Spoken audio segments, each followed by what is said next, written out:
नमस्कार, आप सभी का स्वागत आज के सत्र में। आज है दिनांक 25 अगस्त 2023 और हम पुनः उपस्थित हैं द हिंदू एनालिसिस के साथ, जिसमें हम कवर करते हैं उन महत्वपूर्ण टॉपिक्स को जो होते हैं आपके लिए उपयोगी। तो इस क्रम में हमारे पास पहला टॉपिक जो है वो ड्राइवन टू टीयर्स। अभी जो प्याज की कीमतों में वृद्धि देखी गई है और प्याज की कीमतों पर जिस प्रकार से रोक लगाने के लिए सरकार ने निर्यात पर रोक लगा दिया है, एक तरह से टैक्स बढ़ा दिया है, शुल्क बढ़ा दिया है, लेवी बढ़ा दिया है निर्यात पर सरकार ने, तो उसको लेकर चर्चा करेंगे। और सरकार ने जो प्याज के निर्यात को सीमित करने के लिए जो एक तरह से पहल की है, तो इससे पहले जो है गैर बासमती चावल पर भी इसी प्रकार की पहल की थी सरकार ने, और इस निर्यात पर रोक लगाने का या सीमित करने का प्रयास एक तरह से किया था। तो घरेलू कीमतों में जिस प्रकार से वृद्धि हो रही है, तो उसको लेकर चर्चा की गई है कि किस प्रकार से निर्यात पर ये अंकुश जो लगाया जाना है। खासकर हम देखें, अगर हम निर्यात पर अंकुश लगाते हैं किसी भी चीज़ के निर्यात पर, उससे हमारा जो उपभोक्ता बाज़ार है, जो विदेश में जो हमारा बाज़ार है, वो प्रभावित होता है। और आप सभी जानते हैं कि हम चावल के, गेहूं के अच्छे खासे निर्यातक हैं, सबसे बड़े निर्यातक हैं इवन चावल के, राइस के। तो इससे क्या हुआ कि हमारी जो स्थिति है, एक तरह से सप्लायर की जो स्थिति है, एक तरह से जो हमारी रेपुटेशन है सप्लायर की, निर्यातक की, आपूर्तिकर्ता की, उस पर प्रभाव पड़ता है।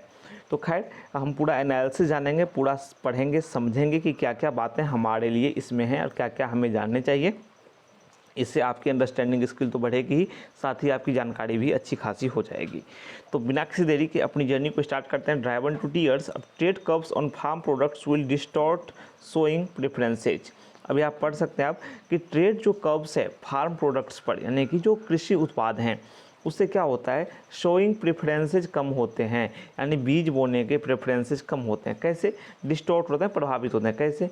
मान लो अभी प्याज पर मान लो यहाँ सरकार की तरफ से एक्स्ट्रा लेवी लगाया गया, एक्स्ट्रा शुल्क 40% का एक्सपोर्ट लेवी लगा दिया गया, तो किसान क्या होंगे, हतोत्साहित ही होंगे एक तरह से।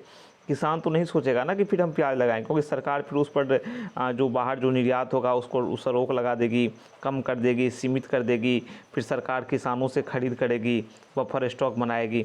तो किसानों के लिए भी लाभकारी मूल्य अगर सुनिश्चित किया जाए, किसानों के हितों को भी देखा जाए, तो फिर इससे किसी फसल के बीज बोने, यानी किसी फसल की पैदावार या फसल को उपजाने पर असर नहीं पड़ेगा। ठीक है, तो ये सब कुछ बातें हैं, पढ़ते हैं आगे। With consumer food prices rising 11.5% इन जुलाई। अब देखें कि जुलाई में कंज्यूमर जो फूड प्राइसेज है वो 11.5% बढ़ गया। उपभोक्ता खाद्य मूल्य जो है वो कितना बढ़ गया, 11.5% बढ़ गया। Likely the third highest since the current detail inflation data series began in 2014। 2014 में जो data series, inflation data series start हुआ है, यानी कि रिटेल इन्फ्लेशन डेटा सीरीज, यानी कि खुदरा मुद्रास्फीति डेटा सीरीज स्टार्ट हुआ है वर्तमान वाला, तो उसमें सबसे ज़्यादा है ये, एक तरह से देखें कि हाईएस्ट है ये, ठीक है, थर्ड हाईएस्ट है, तीसरा सबसे बड़ा है, ऊंचा है। तो उसके बाद क्या हुआ, government last Saturday met yet another gambit to arrest prices. सरकार ने इसके मूल्य को रोकने के लिए, प्याज के मूल्य को रोकने के लिए, फूड प्राइसेस जो राइजिंग है उसको रोकने के लिए क्या किया, फिर इसने एक कदम उठाया। क्या उठाया, तो 40% एक्सपोर्ट लेवी लगा दी ऑन ओनियन एक्सपोर्ट्स, यानी प्याज के निर्यात पर 40% की लेवी लगा दी गई, निर्यात शुल्क लगा दिया गया 40% का। Was impose with immediate effect till at least December 31, जो कि तुरंत लगा दिया गया, जो कि दिसंबर 31 तक जारी रहेगा, दिसंबर 31 तक ये जारी रहेगा। This move follows curves on non basmati rice shipments outside India in July and stock limits on pulses and wheat imported in June।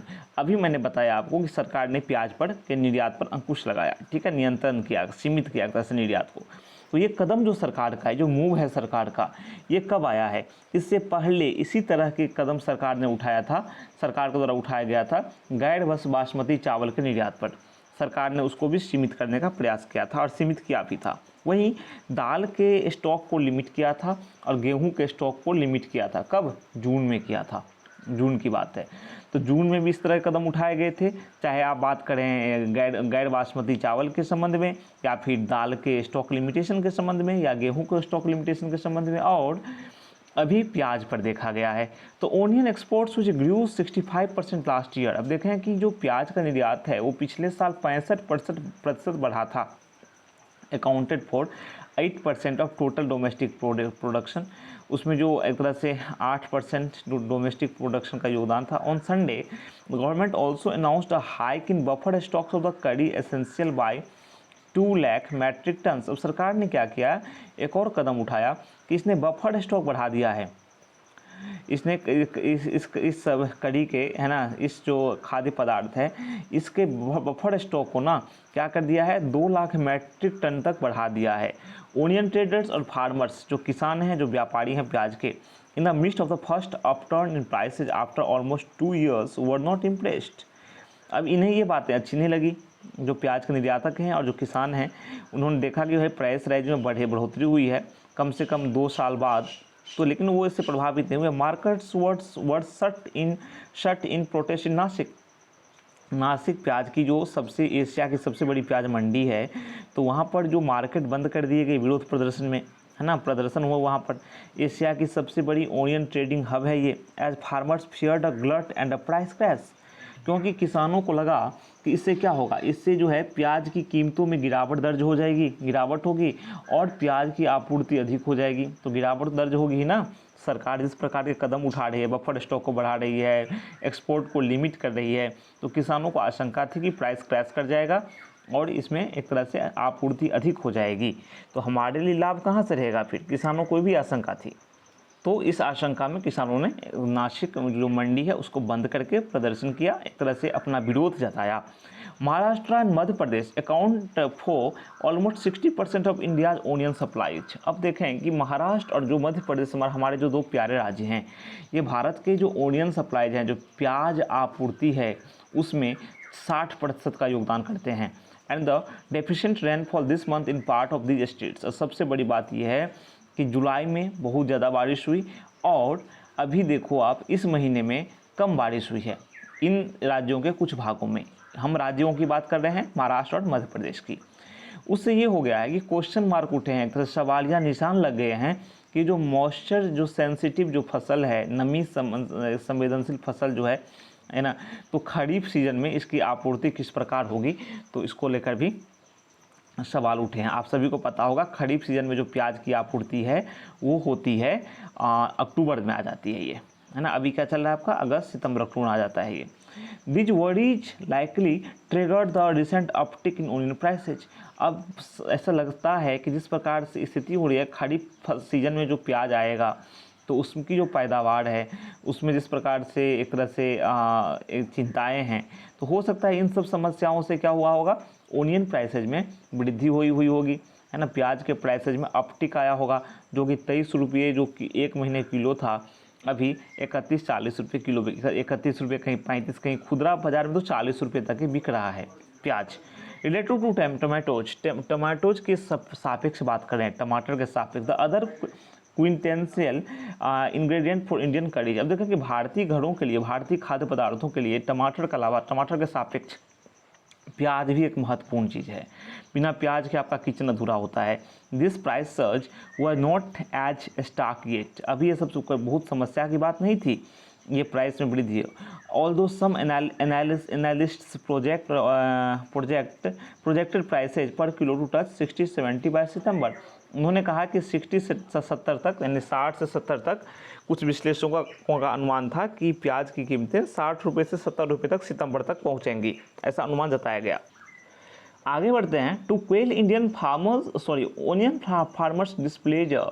जो किसान हैं, जो प्याज के किसान हैं, उनकी नाराज़गी, उनकी नाखुशी को दूर करने के लिए, नाखुशी क्यों ना हो, क्योंकि सरकार ने जो बिना फ्लोर प्राइस के, बिना बेच मूल्य के जो लेवी लगा दिया, जो प्याज के निर्यात पर 40% का प्याज के निर्यात को रोक दिया एक तरह से, तो किसान नाराज़ हुए। तो किसानों की नाराज़गी को दूर करने के लिए, उन्हें मनाने के लिए सरकार ने क्या किया, खाद्य और उपभोक्ता मामलों के मंत्री हैं पीयूष गोयल, उन्होंने मंगलवार को प्रॉमिस किया कि जो प्याज को जो है वो ऐतिहासिक तौर पर उच्च कीमत 2410 रुपये प्रति क्विंटल की दर से खरीदा जाएगा। 2410 हिस्टोरिकल हाई प्राइस, यानी आज तक इतने पर नहीं खरीदा गया है। ऐतिहासिक रूप से उच्च कीमत 2410 रुपये पर क्विंटल पर खरीदा जाएगा और आप लोग निश्चिंत रहें। And buffer stock procurements will be ramped up further if needed. और जो बफर स्टॉक जो एक तरह से का जो खरीद है, बफर स्टॉक जो सरकार जमा कर रही है, तो इसे और भी बढ़ाया जाएगा। सरकार बफर स्टॉक खरीद करेगी और आवश्यकता पड़ेगा तो बढ़ाया जाएगा। आगे बढ़ते हैं, बैंक ऑफ बड़ौदा रिपोर्ट की बात करते हैं। Caution that steps export curbs also have a tendency to reinforce the scarcity factor wording markets and push up prices further. एक बैंक ऑफ बड़ौदा की रिपोर्ट आई है, उसमें चेताया गया है, चेतावनी दी गई है कि जो ऐसे कदम उठाए जा रहे हैं, जैसे कि एक्सपोर्ट कर्व्स यानी निर्यात पर रोक जिस प्रकार से लगाई जा रही है, तो ये सही मैसेज नहीं देता है। निर्यात पर अंकुश जैसे कदम जो हैं, ये बाज़ार में एक तरह से चिंता बढ़ाती हैं कि सरकार कब क्या कर दे, और कीमतें जो हैं इसकी वजह से और बढ़ जाती हैं कि अब मान लो हल्की सी कीमत बढ़ी, सभी को डर हो जाएगा, करेगी सरकार बैन करेगी तो ज़्यादा जमाखोरी हो जाएगी या कीमतें और बढ़ जाएगी, कुछ भी हो सकता है, तरह तरह की बातें उठ सकती हैं।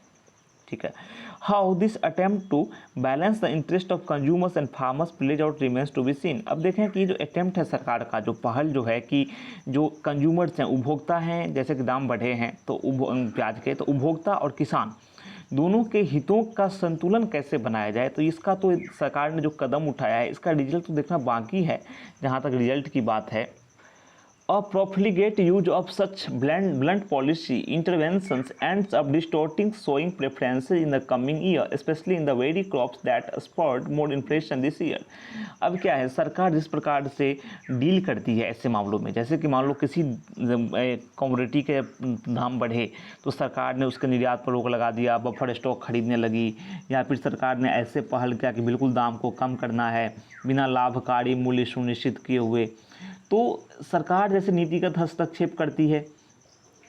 और जिस खासकर उन फसलों में जिससे मुद्रास्फीति अधिक बढ़ी है, तो उन फसलों के मामले में सरकार का जिस प्रकार से व्यवहार होता है, जैसे कि प्याज के मामले में फिलहाल आप देख सकते हैं, तो उससे क्या होगा, इन तरह की एक कदमों से सरकार द्वारा जिस प्रकार के कदम उठाए गए हैं, तो इस प्रकार के कदमों से क्या होगा, आने वाले सालों में विशेषकर जो उन फसलों के मामले में, इससे बताया मैंने जिससे कि मुद्रास्फीति बढ़ती है, तो उसमें क्या होगा, जो उसका शोइंग प्रेफरेंसेज है, जो एक तरह से इनके जो लोग उपजा करते हैं, है ना, एक तरह से बोते हैं इन फसलों को खेतों में, उस पर असर पड़ेगा। लोग हिचकिचाएंगे कि नहीं, सरकार इस पर काफ़ी कड़े रुख अपनाती है तो हम इस फसल को ना बोएं, या ऐसा कुछ प्रभाव आपको देखने को मिल सकता है। Building durable food supply chains specially for vegetables that are traditionally susceptible to price volatility needs greater attention so that monetary policy can focus on growth concerns। सबसे बड़ी बात यहाँ पर ये हो जाती है कि ऐसे सप्लाई चेन बनाओ, टिकाऊ सप्लाई चेन बनाने की आवश्यकता है, विशेषकर उन सब्जियों के मामले में जो कि मूल्य और स्थिरता के प्रति संवेदनशील हैं, जिनके दाम तुरंत बढ़ जाते हैं, यानी बहुत ज़रूरी चीज़ें, बहुत ज़रूरी खाद्य पदार्थ, तो उन पर ध्यान देने की आवश्यकता होती है कि सरकार उस पर ध्यान दे। नीड्स ग्रेटर अटेंशन, सरकार को उन खाद्य पदार्थों पर विशेष ध्यान देने की आवश्यकता है जो हमारे किचन का बहुत ही महत्वपूर्ण घटक हैं, ताकि जो मॉनेटरी पॉलिसी है वो ग्रोथ कंसर्न पर फोकस कर सके, ताकि हमारी मौद्रिक नीति जो है वो हमारी ग्रोथ कंसर्न जो है, हमारे जो विकास से संबंधित चिंताएँ हैं उसमें ध्यान दिया जा सके मॉनेटरी पॉलिसी में। तो सरकार का ये दायित्व बनता है, हमारे नीति निर्माताओं का ये दायित्व बनता है। फॉर इंस्टेंस, अगर उदाहरण के तौर पर बात करें, if tomato imports from Nepal, अगर नेपाल से टोमेटो इम्पोर्ट्स हो रहा है, आयात हो रहा है, help to cool their prices from triple digit levels a month ago. अभी ट्रिपल डिजिट लेवल्स की चर्चा इसलिए की गई है क्योंकि टोमेटो के जो मूल्य थे वो 150-200 है ना, ऐसे 250 तक चले गए थे, तो 3 अंक में था। तो अभी क्या हुआ है, टोमेटो के दाम है 50, 60, 70, 80 इसके आसपास आ गए हैं, तो 10 अंक में आ गए हैं। तो कहा गया कि नेपाल से मान लो हमने इम्पोर्ट किया टमाटर, तो उससे इसके दाम क्या हुए, कम हुए। तो it makes eminent sense to engage with the neighbour for a longer term supply plan for vegetables with some predictable purchase assurance built in. यहाँ पे सबसे बड़ी बात ये की गई है कि जिस प्रकार से नेपाल ने आपकी मदद की, जिस प्रकार से हम नेपाल से टमाटर आयात कर रहे हैं, टमाटर इंपोर्ट कर रहे हैं, तो इससे क्या हम कर सकते हैं, और उससे हमें हेल्प भी मिला है, टमाटर इंपोर्ट करने से हमें हेल्प भी मिला है, नेपाल से टमाटर मंगाने पर यहाँ दाम काफ़ी कम हुए हैं। तो हम क्या कर सकते हैं, हमने हमारा जो पड़ोसी देश है नेपाल जो है, उससे हम एक दीर्घकालीन सप्लाई चेन पर काम कर सकते हैं। कौन सा सप्लाई चेन, सब्जियों के लिए आपूर्ति श्रृंखला आपूर्ति योजना पर काम कर सकते हैं, जिसमें कि एक तरह से हमें राहत मिलेगी, हम बेहतर तरीके से नीति निर्माण कर सकते हैं। और जो उसमें खासकर उसमें नेपाल से हम कुछ जो परचेज एश्योरेंस हैं वो हमारे पास होने चाहिए, जो एक तरह से खरीद संबंधी जो आश्वासन है वो नेपाल के द्वारा हमें दिए जाने चाहिए। तो इन सब पहलुओं से हम आगे बढ़ सकते हैं और मूल्य स्थिरता, हम अपने उपभोक्ताओं के हितों की सुरक्षा, किसानों के हितों की सुरक्षा, कई सारे पहलुओं पर हम ध्यान दे सकते हैं। तो इस सब पर चर्चा की गई है। आशा है कि आपको समझ में आया होगा। फिर मिलते हैं नेक्स्ट वीडियो में, तब तक के लिए नमस्कार, थैंक यू।